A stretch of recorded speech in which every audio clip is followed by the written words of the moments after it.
if you recognize a need in your own child, or one of your children has a particular area they want to get involved with in the future, what they want to be, what you do is you facilitate that child becoming the person that they've been called to be, right? Fulfilling their potential. So they're great with art or something like that. So you get them into art classes, you don't actually do the artwork for them.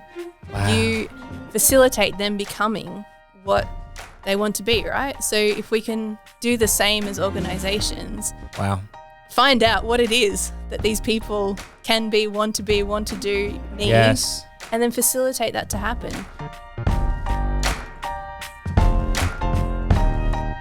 Today on the podcast, we have Jill Lovell.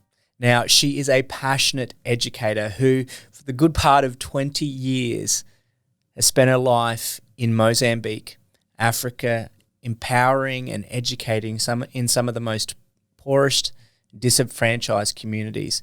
She's overseen various programs providing education with a number of organisations, and for the last 7 years has been with Mission Educate, overseeing their primary, secondary and tertiary education programs. She came back to Australia for a brief visit in March 2020, and as you know, COVID has meant that she has now been in Australia since then, and she's turned herself to some study now. She's with QUT not only as a teacher but also as a student, working on her master's and post-doctoral work.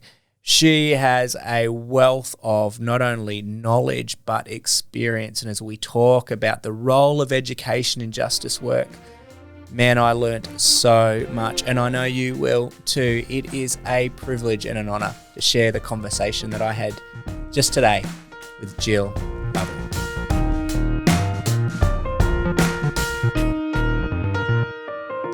Jill, thank you so much for coming into the studio for an episode on Justice Matters. I really appreciate you coming in. Thanks for having me. I've listened to a few episodes, so I'm very excited to be a part of it. Cool. We've just got done with a lovely coffee and breakfast, chatting for already a couple of hours. So I hope we've got enough left in the tank to kind of keep this conversation going. I'm certainly someone with a lot of words, so I think we'll be okay. That's so good. Well, yeah, again, it's been, I feel like I've known you for a long time already, and we've got some great mutual friends, and we're also studying together at QUT. You're actually a teacher as well as studying. Can you explain a bit about what you're doing right now? Yeah, sure. I started a Master in Philosophy in the middle of last year. So I'm 6 months into my research degree, and this semester I'm also tutoring on a subject called Responsible Enterprise in the Master of Business. Wow, you got your hands full. And you're also involved in the non-profit work that you've been a part of for the most part of 20 years. You've been in Mozambique with a few organisations, and for the last, 7 years? Yep. Yeah, 7 years. Yeah, you've been with an organisation called Mission Educate in Mozambique, and so you've still got a bit of involvement there. Tell us about, you came back to Australia like right on time, right? Right before Some COVID. would say right on time, yeah, for sure. Yeah. I arrived on the 15th of March last year, Yep. so just before they brought in the home quarantine, I think it was, like a few hours literally before that happened. I came back originally for a couple of weeks, Yep. and 1 year later, I'm still here. So it's been not quite the year that I planned or anyone planned, I think, but managed to find some things to do. Yeah. Yeah. And do you are? I mean, to think that you've thrown yourself into a master's program and teaching, and I'm sure itchy feet still to try and get back to Mozambique and to get on the ground as well. Absolutely, Tim. Yeah, as I said, I only planned to be back here for maybe a month at that time, but found myself stuck in Australia. It's hard to say stuck in Australia because I know. It's been such a great experience to be here for the last year compared to many countries around the world. Yeah. But yeah, my intention was just to go back. I had all my things. I took just a small suitcase to Australia. My home was there, so I've still got things now spread out amongst a few different friends' houses, and had to let go of my rental there. But I hope to get back there sometime. I'm still working part-time with Mission Educate, overseeing our programs and projects on the ground there. Well, I mean, I'd love to really get into a bit about your work and the vast experience I think you really bring, even coming into some of your master's program and things that you're passionate about. But it kind of, we were just having a little chat before we press record about the impact of COVID. I've been in Queensland this whole time, and the experience as a Queenslander to someone in Victoria, in Melbourne, that has gone through COVID is completely different. I'd love to get your kind of insight a little bit about how some of the developing world and, countries like Mozambique and other people, in fact, are just are wrestling and struggling with the impacts of COVID. Sure, yeah. So, the country where I've been living in is Mozambique. It's in southern Africa. Many people may not have heard of it, but may know South Africa, Zimbabwe, Zambia. They're all surrounding Mozambique. It's on the coast. Yeah. So there, very quickly, everything got shut down. People were asked to wear masks all the time. Schools were closed for about 7 months of 2020, which was really difficult for us in Mission Educate because we're an educational organisation. So our school, our TAFE and other programs were all closed for that entire time, which was hard on us, hard on our students. We implemented some online courses, and WhatsApp was our means of communication with our students, tried a bit of Google Classroom and other means of communicating with students. But it was a very challenging time, and still is actually, with the South African variant of the virus. Yeah. At Christmas time, there was a lot of travel between various countries in Southern Africa, and that variant came into Mozambique, and there's been quite a number of deaths in the last few months, including the mayor of the city where I used to live. Way. Yeah, he passed away last week, which was tragic. Oh, man. For everybody, for his family and for the city as a whole. Yeah. It's really impacted people across the board. And we've had some of our students lose parents to COVID-19. I'm not aware of any of our actual students being affected yet, but it's certainly not over in many parts of the world. Yeah. And, it's hard to kind of be grateful enough, to be honest, being here in Australia. Our family came back in January before anyone really even sneezed. And so it really wasn't, on the scene. But then to be here in Australia, to see how it's impacting so many other people, economically, the challenges people have. But, we were talking about, if it's hard for us to relate, if it's hard for me to relate to someone in Melbourne, let's say, for example, who's had to be on lockdown for months, who's really, maybe their job is just completely got decimated because of the lockdown, and, the ripple effects that has on people's lives. How much more is it difficult for us to even relate? Absolutely. Yes, to someone overseas. Totally. I think it's very, very difficult to relate to somebody if you've not been there and seen or experienced the same thing as they have.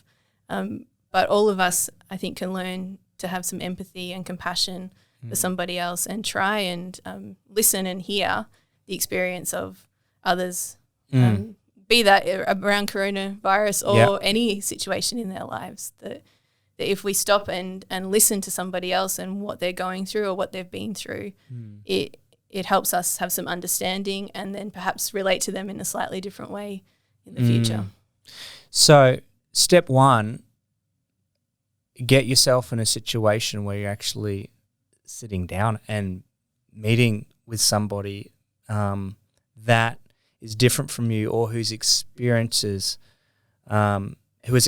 great suffering or great injustice or great pain in their life. Like, find yourself in a situation where you're able to have a conversation or to meet exactly, and listen person to person. Yeah, ask questions. And I think I don't know if we want to go down this track, Tim, but both of us are white Australians, and we can often not have an understanding of what somebody from another race might experience just in their day-to-day life. But if each one of us can sit down with somebody and just say, hey, tell me your experience. Tell me what your day-to-day life is like. Tell me some of the situations that you've been in. And I think we were talking before, Tim, that if you look someone in the eyes and sit down and talk to them and they talk to you and tell you their experience, just to dismiss it and say, no, that can't be true, is much, much harder than, say, on social media to just diss what somebody else is saying. But to put yourself in a position where you're able to hear and listen what somebody else is going through, I would hope gives us some understanding, and it's from understanding that we can actually relate and bring some change, positive change in our world. So well said. And that was what I was going to say. Step 2 is, so put yourself in that position. Secondly, when you are in that position, instead of having an opinion, instead of being the one talking, I've always, been reminded we've got 2 ears and 1 mouth for a reason, right? Exactly. Like we should do twice as much, if not more, listening than we do speaking and really learning. And you've been in that situation where you've lived for the most of your adult life in another culture, which it's not just the verbal, observable cultural differences. There's the unspoken cultural differences. There's the deep-seated, like, this is who we are, and I just have that being from this part of the world or being growing up in this culture that you have to learn and understand, that takes decades. How is that kind of, how is like living in that experience and, from the vantage point of trying to provide education and empowerment amongst disadvantaged people, how important has that been to have that posture, to have that kind of approach to what you do? Really important, of course. I think one of the great advantages of putting yourself in another culture or a situation that you're not familiar with is you can see your own culture and your own normal for when you're in it. Yes. To say to Australians that you guys should be grateful, because so many people around the world don't have what you have, unless those Australians can step out and step into something else and see, okay, actually this is what's different. This is how I see the world. This is the experience that I've had. It's very difficult to do it from inside. You can't do it. No. So I've had the great advantage of stepping out of my culture and stepping into another culture, living in another culture for a very long time, and making that transition back and forth between the two, which not easy. The first time I went to Mozambique, I went for about a year and a half, about 18 months. And I went on a one-way ticket. I was, I think, 23. Yeah. My parents were not thrilled with that decision, of course. But, I immersed myself in the culture there. And when I came back to Australia, I found it very, very difficult to reconcile what I'd experienced and the differences in, not, as you say, not just the outward poverty, but the way people live and the differences in our values, I think, particularly around the individualistic culture we have in Australia and the communal culture that you might see in many other parts of the world. So stepping back into Australian culture and having to accept that this culture is also valid and this culture is also a way of doing things. It's not necessarily all right and all wrong. Right. It's not black and white. Yeah, exactly. It's not. And then being able to go between two different worlds in some ways. I have a good friend in Mozambique who used to say that when he's in America, he's American, he's in America and that's where he is. And when he's in Mozambique, he's in Mozambique and that's where he is. And to try and judge one culture based on another is not a helpful way to live. And it's not the right way to live because there are truths in all cultures. So, I've had the advantage of going back and forth and being able to draw on the best of both worlds in some ways. I love, you've got to throw yourself in that situation, like you said, quite often. And we can do it here in Australia. We don't have to go overseas. I mean, the work that I'm involved in with You Belong, there's former refugees that have now resettled in Australia, they've been here for less than 6 months, or a year now with the restrictions of people coming in. And yet, they're a part of our culture. They're welcomed here, and there's opportunities. If you're in a larger city, a capital city in Melbourne or Sydney or Brisbane, you're going to be surrounded. Even here on the Gold Coast, we are a multicultural nation. There's so many opportunities we have to just our neighbours, for goodness sake. And that's the hardest thing, isn't it? We don't do very well, kind of like we drive into our driveways and we say hi to our neighbour and wave, but do we really know them? Do we really know our neighbour? Do we really know those that aren't just a part of our social group that we all kind of might have a lot of in common with, which is natural to kind of surround yourself with the people that are like you, but you don't have to go overseas. One of the things I found at least when I spent time living abroad was it's humbling, right? Absolutely. That's the word that I was thinking about. Is you humbling. don't know the language. Yeah. You're constantly making mistakes. You're constantly misreading something, and you just feel like you're just shooting yourself in the foot time and time again. And until someone graciously reminds you, I lived in New York for almost 10 years, and that's a culture in and of itself, and you'll learn quickly that. Yeah, so think about for all of those that have come to Australia as refugees. Let me tell you about one of our partners in other forms of Freedom as Broadband. Migrants, and they're an incredible what you have felt when you go profit into for this purpose other business. culture is what they are Freedom feeling. Broadband is your 100%. all-in-one Even though I have internet a and good friend from telephone Mozambique who service spent a few provider, years in whether it's for Australia, your business doing her or your masters on home. a scholarship. Now, their internet even connection and understanding the speed rubbish bin are system simply here, amazing, because and they're in another league when it comes to what are the these quality rubbish of bins their and customer what do I do and service. where do you put your rubbish? But and here's that what kind of, really there's sets so them many apart. things When that, you switch to are any of their different about services, they'll donate cultures, $5 and every if month to a we, non-profit cause as of your Australians, choice. As the founder able of to You Belong, help an somebody else as they Australian-based come to our non-profit country to charity, understand one of the the way greatest things challenges work we here face is and fundraising. understand the way And I things think may I can work speak for where they almost come all from. leaders in the I think non-profit we world can when I have say that being some able really to deep have and a residual rich, income coming into your culture accounts within to support your work is shores a here. dream come 100%. true. And like most non-profits, our work is dependent on the generous support of individuals and groups that share our passion to empower refugees to integrate when we kind of and thrive here in Australia. put What that ourselves in means those is that we situations. spend more time and energy what you shared looking kinda for ways reminded to me raise of this support, experience of and what this I desperately love one- to be one doing girl, is spending that time and our limited I don't know, resources she was from Africa, I don't developing know and which country growing she was from, many but she successful was sitting in programs the that we lunchroom run. of the But office here's she where was our working friends She's at only Freedom Broadband come in. You come see, over. a few months back, I And, was on a 4G wireless everyone would be connection like, at "Why home do you through one of the eat lunch largest alone phone all and the internet time companies here in Australia. And each month I was nervous lunchroom. about going over our usage, we ask you getting to a nasty come out bill to at the lunch end, and and you always I was politely working on a say, lot of the "No, it's podcasting okay." and videos at home, and the And, speeds I was getting were just and painfully after a while of this debilitating. happening, she And I was, finally decided to really give Freedom alone Broadband a and call, didn't really and feel within like 2 she minutes I was on the being call accepted with by Graham that completing my staff application, community. and within a week I had And, completely she's switched like, over "Well, you to only their ever asked $79 me a month one time, unlimited plan, right? and I You know, can tell in you this firsthand, culture, you always the service refuse has the been first time. Right. phenomenal, it's and I have a okay. direct Yeah. line to Usually their by the customer the service third time, team. maybe even the Whenever I have a second time, question great, or that need the offer is assistance. extended, that you would Now then the say, studio "Oh, I would and love office it. Yes, where I'd I go." work has switched over So to Freedom because of Broadband this as well. cultural, We're on their business plan, and we haven't looked difference back. Yeah.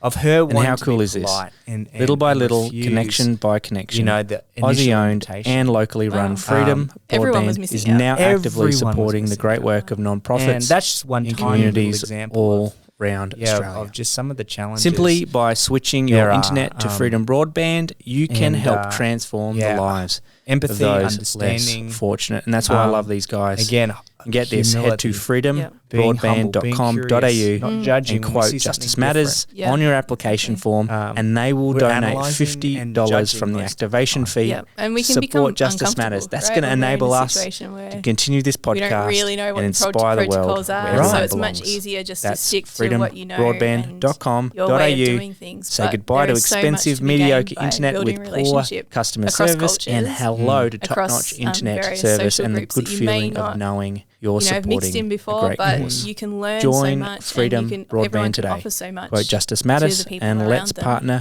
together. Step outside with a the little bit internet of that's where you helping normally to are. change the I world. think there's so much to be gained. Yeah, and this is just for the extroverts, right? Absolutely. That love to step out. In fact, when you talk about listening and learning, well, it's most often the introverts in the For room, sure. right, that are the most effective at doing that well. I think it's interesting, Tim. When I first felt called to go to Mozambique, I was quite young. I'd always felt that I should go to Africa from when I was very young, be a missionary there. And then as I was at university, I started asking God, all right, where in Africa should I go? Because Africa's a big place. You can't just get on a plane and go to Africa. Sure. Some people may not know that, but you can't. There's many, many countries in Africa. So I started asking God where I should go. And it's one of the few times where I felt like there was an experience, right, of God showing me something and showing me a map and pointing to Mozambique. So I looked at Mozambique and they speak Portuguese there. They don't speak English. It was the poorest country in the world at the time. Wow. And I really felt the first few years I was there, God put me in a place where they don't speak English, so I would have to learn and listen. Because my natural tendency would be to come in and say, okay, this is what we can do to fix these problems. This is, my way of doing things. But I couldn't communicate my way of doing things or what I knew. I had to sit back and first of all learn the language, learn the culture, learn how things were done to then be able to offer anything of myself. So that was a big challenge, but I think the right thing for me. The great humiliator and humbler language and not being able to be proficient in language really does make you dependent on others, which I'm sure you've got many stories and I remember times trying to use hand signals to communicate to somebody. You're lost in a city and I just want to get drawing in the sand trying to figure out where to go. It is very humbling, Yeah, wow. You mentioned this idea of wanting to be the one coming in to help and serve, and it's kind of fitting that you come in and have to be humble. But we see a lot of, and one of the things I really wanted to kind of talk with you a bit about as we kind of focus on justice and from an educator like yourself, from someone that's taking education into one of the poorest countries in the world, trying to empower and elevate those that are disadvantaged, and doing that in a way that isn't done from that traditional, hey, I've got a program that you need, right, and I've got the money to kind of run the program, therefore I have the main voice and the power to be able to determine how to do things. Talk, because I think this is leading into a bit about your research, right? Yeah. So you're an educator, you're also now an academic and have been, and really wanting to speak into that space. I mean, talk a bit more into the importance of really coming in as a humble learner of cultures of the other, sure, in wanting to empower. My research is looking at exactly that. So in my experience, we see a lot of organisations doing what you just said, of coming in and saying, we can offer some solutions to the problems you have. And often you find donors willing to give money to certain solutions to certain issues, and everyone comes in to try and help and fix something that's broken. And it's true, there's a clear need, there's a clear gap, a clear lack. What I'm interested to learn in my research is how we can ensure that the people that we're helping, that their voice is actually being heard in what the needs are and what the potential right solutions to those issues are. So how if there's an issue of a lack of water, what is the best way to bring water to that community from the point of view of the people who actually live in the community? Sure. If it's an issue of education, how can we see that community making the changes themselves with a bit of support from the outside and kind of tipping it upside down and giving the power and the voice to those that are actually going to be impacted and live with the changes that are made by organisations. So I'm looking at exploring some of these issues of power dynamics across cultures and how the voices of participants can be heard and can be communicated, how we can empower and allow space, how we can amplify the voice of those that are participants in the programs, rather than just having this loud, powerful, money-driven voice coming in and saying, this is what we can do for you. Yeah. And well-intentioned, but at the end of the day can have quite the opposite long-term impact, Absolutely, right? yeah. Paternalism, it builds a sense of dependency. Look, we have the power, we have the resources, you have nothing. And it reinforces this sense of, I'm weak, I'm poor. Absolutely. I need you. You know, there's many ways to talk about toxic charity or when helping hurts. There's lots of people talking around this, but and there's also, I think, the kind of tokenistic, let's hear from the participants what they thought of the program that we offered them. And right. Yeah, thanks very much. It was great, but could there have been a better way? Yes. And it comes back, I think, Tim, to what we were saying about humility, whether that's as an individual going to another individual person in building relationship, or whether that's as an organisation trying to help a community. We need some humility to come in and say, okay, we may not know the best way to assist in this culture, to assist you guys to make the changes that need to be made. So let us learn and listen from you, and perhaps we might have to change our strategy. Perhaps we might have to rewrite the program that we originally planned, or maybe we totally scrap that and say what's actually needed is something else that the community is talking about. Which, it does require humility from us to say, okay, we may not have all of the answers. I find that fascinating because you might be missing the golden opportunity to have an impact in a community because you're stuck in your own way of thinking and doing things, which has been concocted and developed in some other country, some faraway place that you're just trying to dump somewhere else, right? And you could be missing the most valuable resources. When you say humility, it makes me think of, we like to throw away the term empowerment around. And empowerment means the person with power, in a traditional sense, has to give up their power to give it. Allow somebody else to somebody use. else without, right? Yeah. So that could be intellect, you have the ideas, not just me. You have the insight. Yeah, I think we can even extend it a little bit to say that everybody can still have some power. There's kind of almost infinite power, and we each draw on the power. So in some contexts, some people draw on so much power that nobody else gets a chance to use theirs, or they don't know how.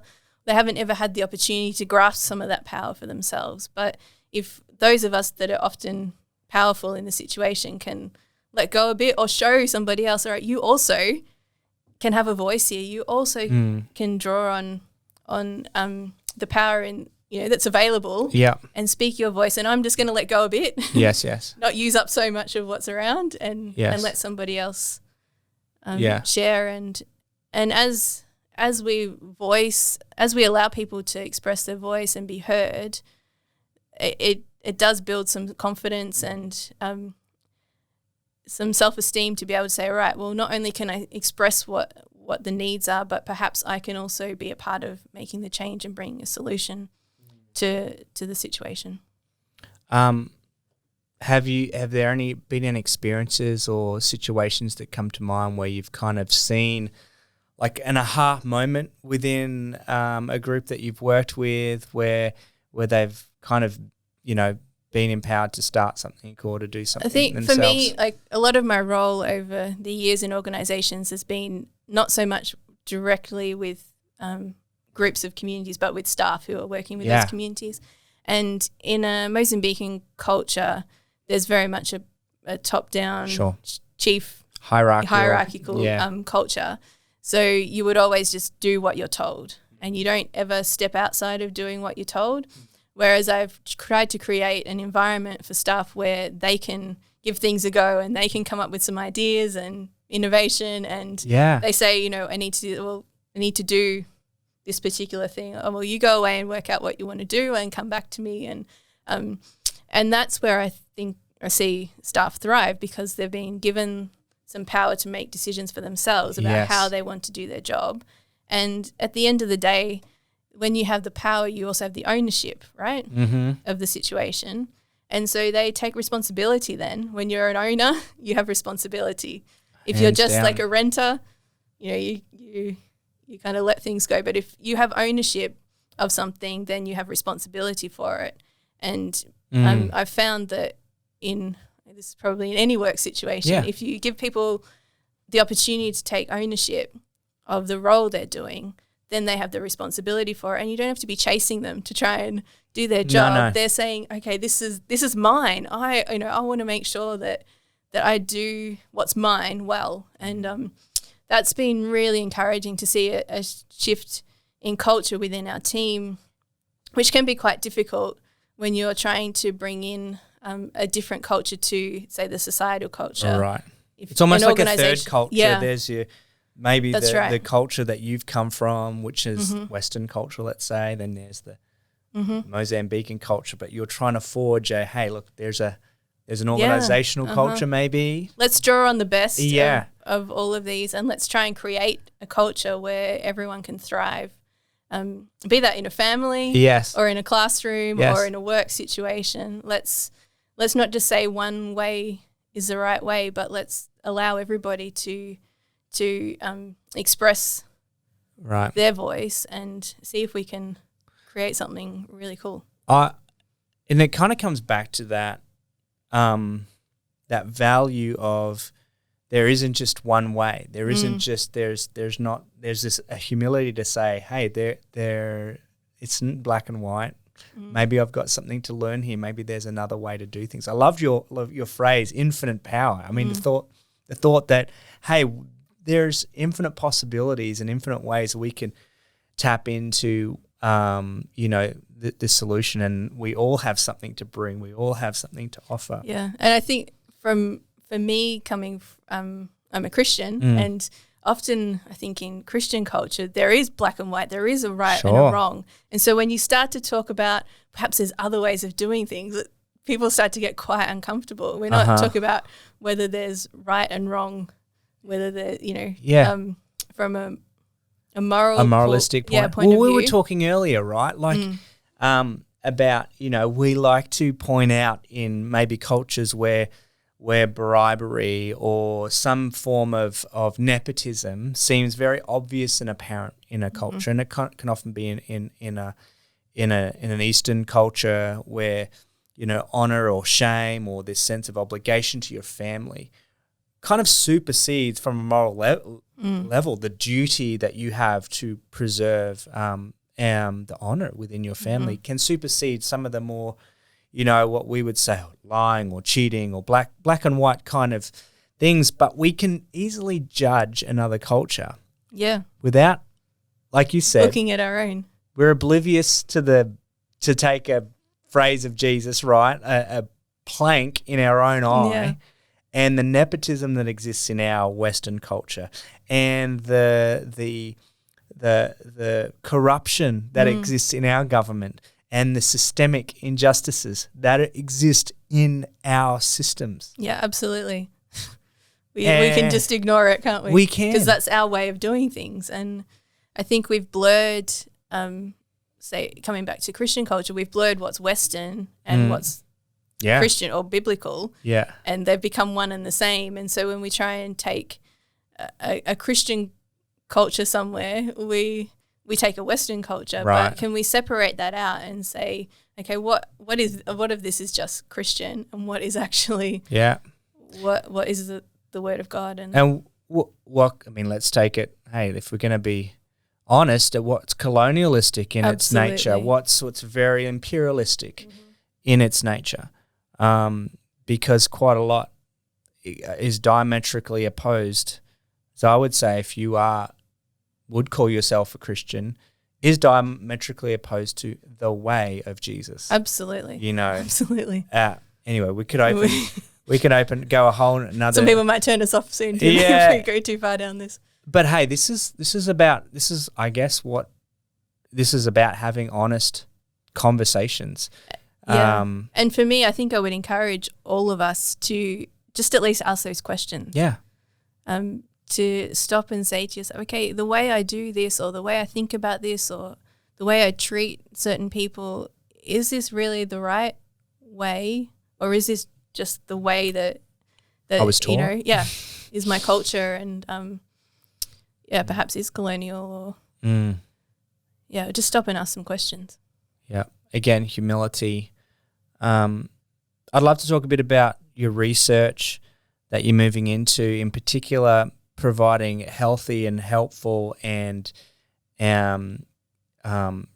evaluation of organisations that are doing work. Can you kind of elaborate a bit more on what your goals are? I think it's about trying to find ways of communication and dialogue at the end of the day between organisations and the people that they're serving.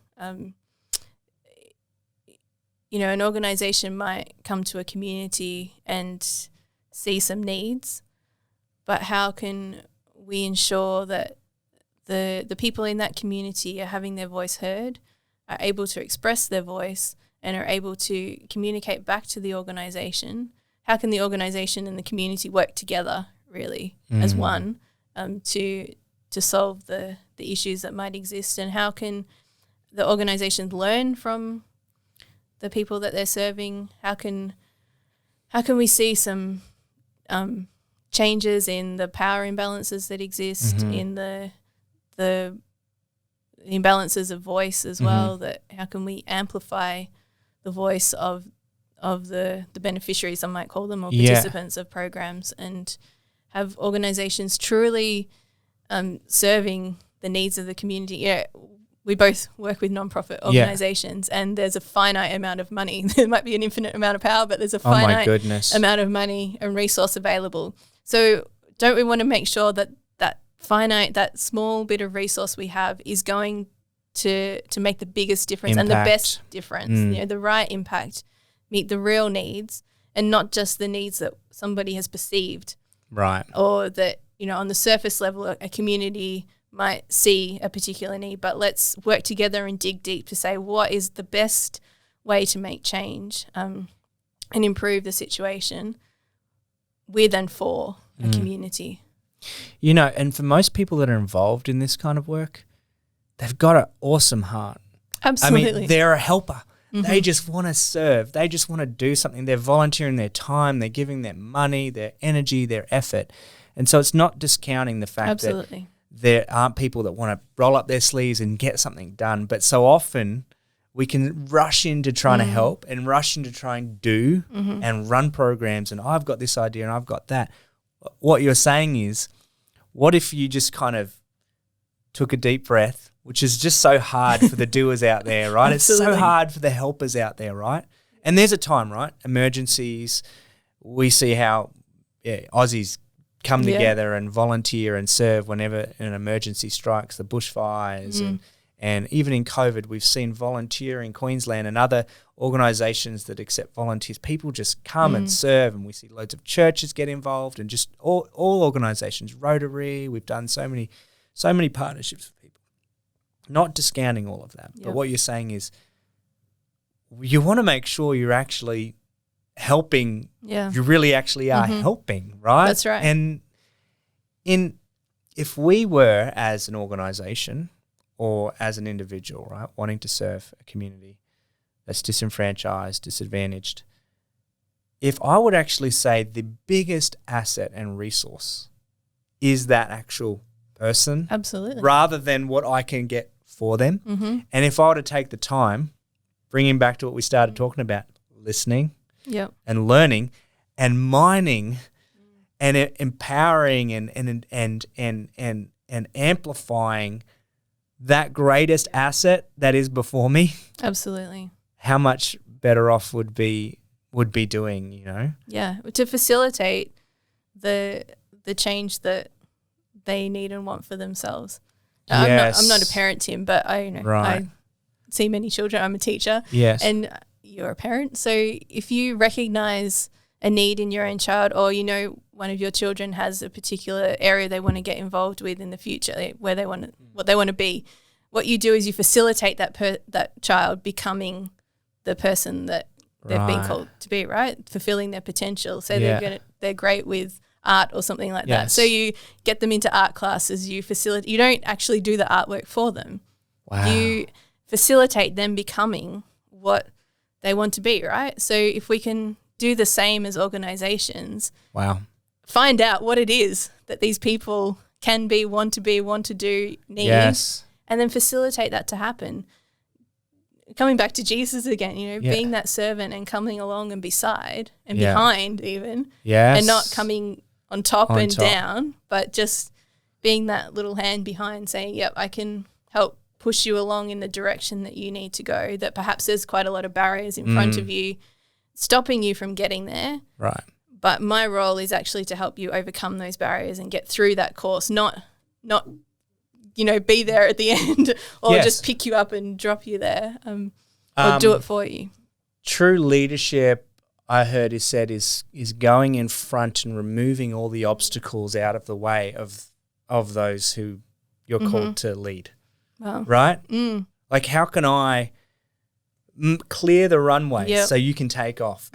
Yeah. Right? How can I facilitate, right? Yeah, exactly. So that you can actually do everything that's inside of you. And that requires, I believe, and have like a sense of believing in them and having dignity. And putting in people what will enable them to overcome any obstacles that they might face along the way. Like we won't always be there to take the obstacle away. Out of the way. True. So how can we help people know that they actually can overcome it themselves, and putting the skills and the resilience or what's needed in them to walk that journey that they have, for the rest of their lives. We don't know how long as leaders we're involved in somebody's life. And so let's take the opportunity while we're with them to teach them and walk with them for part of their journey and walk humbly with them. That's phenomenal.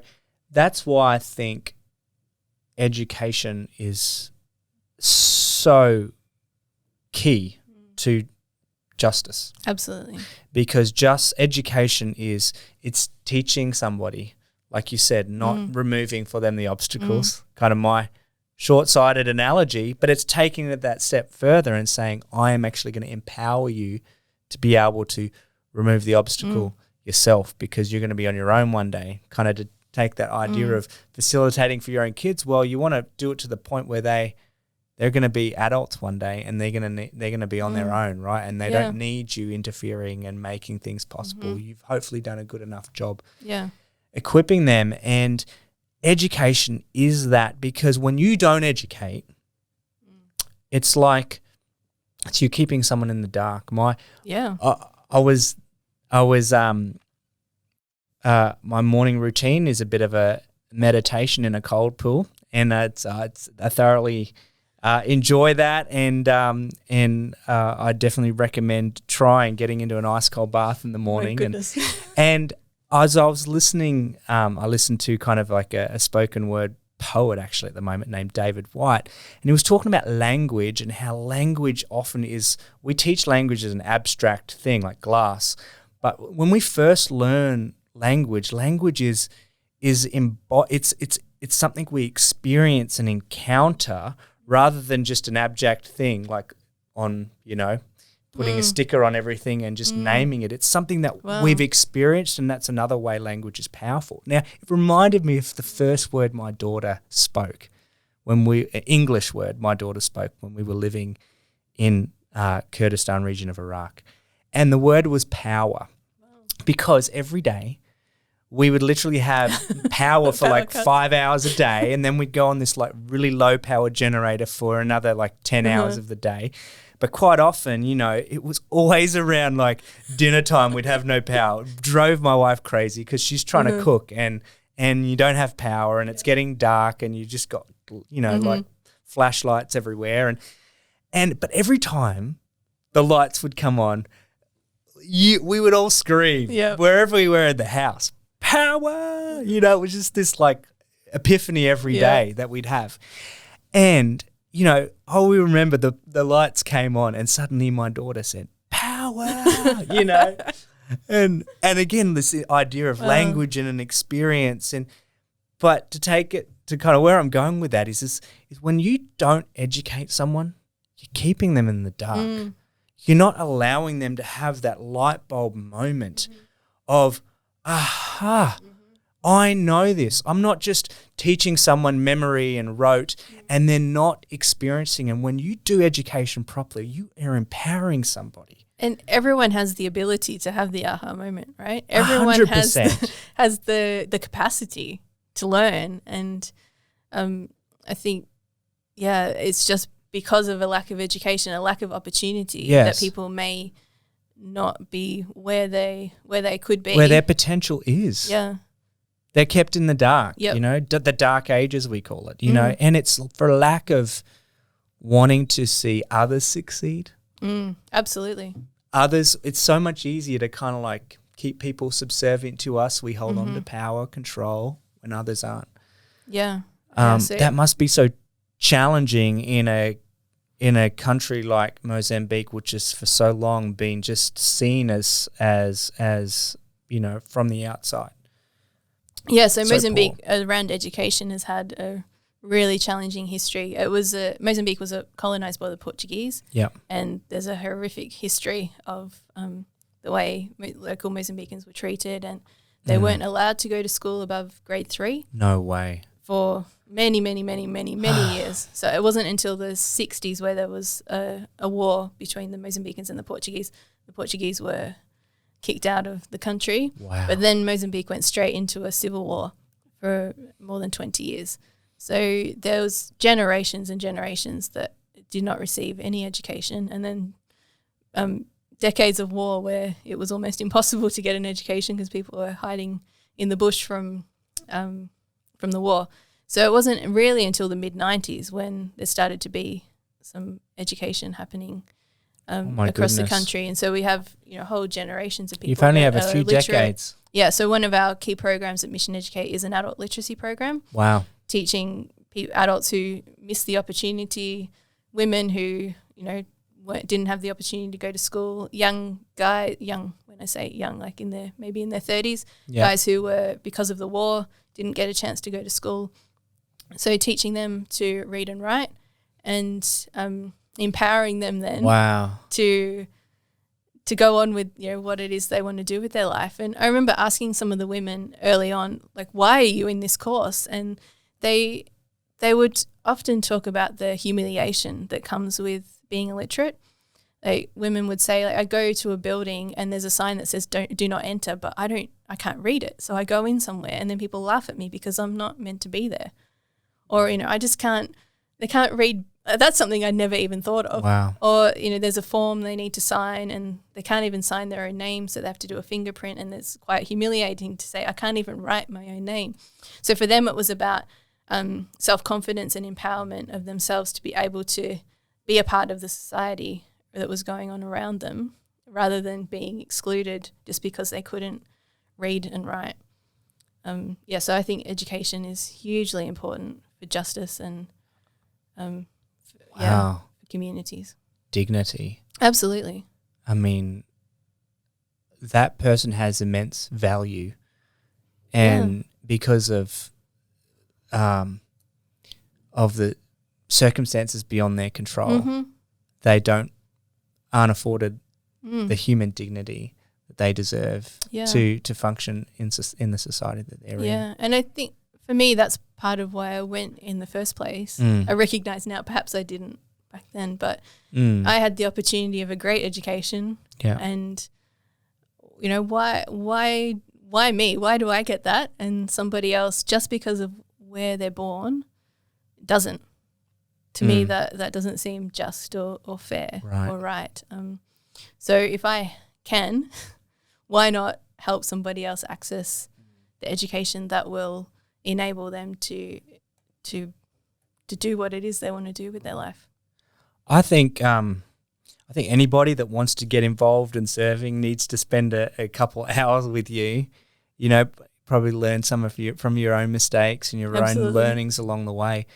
But we have so much. We've been so privileged. We have so much. And there is that sense of responsibility that you carry that I think the entire Western world really, to a certain degree, there's a responsibility we have to really serve and to come alongside those, not out of a sense again of paternalism, you need me, but in a sense of responsibility. Yeah. I'm always just very much passionate about displaced people, and I think of the very reasons that people are displaced today are because of quite often Western intervention and the developed world through climate change, through famines and droughts, greed and capitalism and oil and mining and all these colonialism, right? Expansion, right? We see the effects that Absolutely. have often, and war then that results, right? It's humanity's fault collectively. Yes, we are our own. But when we see the ways are implicated in the displacement of people around the world, we have a responsibility Absolutely to do something about it, but not just do it from our vantage point, but like you said, like do it in a way that prioritizes the beneficiaries that you're serving. Yeah. The one advantage, Tim, of learning another language is you get a different perspective on certain things. And in the Bible, it talks about justice, right? In our English Bibles, the word justice is often talked about as righteousness, Yes. right? Especially in the New Testament. We read a lot about righteousness. Now, in Portuguese, there isn't a word of righteousness. It's all justice, justiça. Wow. And if you start to read some of those passages where it uses the word righteousness, if you replace that with the word justice, I think you'll get a slightly different perspective on what justice is. I love that. So to me, like, righteousness is quite a personal, internal thing, right? Being righteous and right with God. Whereas justice has a much more outward and societal, communal slant to it, in my understanding. I think our kind of English understanding. So for me, learning that in Portuguese, that let's not do away with personally being right with God, but let's put that aside for a minute, and where we see righteousness, let's see it as justice. And let's not take it away from all being about me personally with God, or me personally, internally, and let's take it a bit more external and think about justice and think about the people around me and thinking about being right, not just with God, but with everybody around me, helping those people as well find justice and a right relationship with God. I think it really helped change my perspective on what justice truly and righteousness is. Yeah, what it truly is. Wow. So good. I think we could draw so many more analogies. You've made me think of whenever Jesus spoke about loving God, he often said it actually looks like loving your neighbor. Mm-hmm. It actually looks like not just loving your neighbor, loving your enemy, right? And when enemy, it quite often just means someone that's different, someone that might be perceived as the other. And I love that, broadening it away from this very individualistic, me-centered, way of living to a very corporate, other-centered. And you're doing just that. I'm excited. So are you. Yeah. Well, I'm excited to hear about, the impact. We're lucky to have you here in Australia for this season, and I love that you're developing, investing in learning and growing and being able to be a greater resources to charities like You Belong and others out there that are trying to serve in the communities that we have here. And so look forward to hearing the findings. Are there any other ways people can kind of learn about your work or what you've done, or get in touch with you? Yeah, I'm on most of the social media. Yeah. I can give you that info, Tim. We'll put that in the show notes. Yeah, I'm sure. And I'm at the moment with Mission Educate. You can probably find missioneducate.org online. Yeah. But feel free to get in touch with me and explore, reaching out and maybe to know joining other your people. QT class. For sure. Is it too late to joining in? Probably, but I can certainly recommend looking at ACPNS, where we're both studying and where I'm researching through. There's some great courses there, some postgrad stuff that you're doing, Tim, and I'm doing a Master of Philosophy at the moment. There's other courses you can access there, and the whole team there are a really useful resource for anyone working with not-for-profits or fundraising or anything to do with organisations. Definitely get in touch with us. They're brilliant. Ruth, Craig, Wendy, there's so many on that team that are phenomenal. Yeah, I'm excited to be a part of it. Yeah. Oh, it's good. Well, thanks so much again. Thanks for having me. Catching up, and all the best with all that you've got going on. Yeah, I love what you're doing, Tim. I think, both of us found ourselves here, had to pivot a bit with what we see, but wherever you are, if you've had to make a change, then just jump into it and keep walking forward. I love that. Yeah, that's anybody listening. The word for 2020 was like pivot, wasn't it? But I mean, at the end of the day, it is the perspective that you can sometimes bring, and we hope that you're able to find any ways that you can learn. Jill's here. I'm sure love to answer any questions you have, and same here. Reach out. Thanks again. Thank Jill. you, Tim. So good good chatting. Okay, see ya.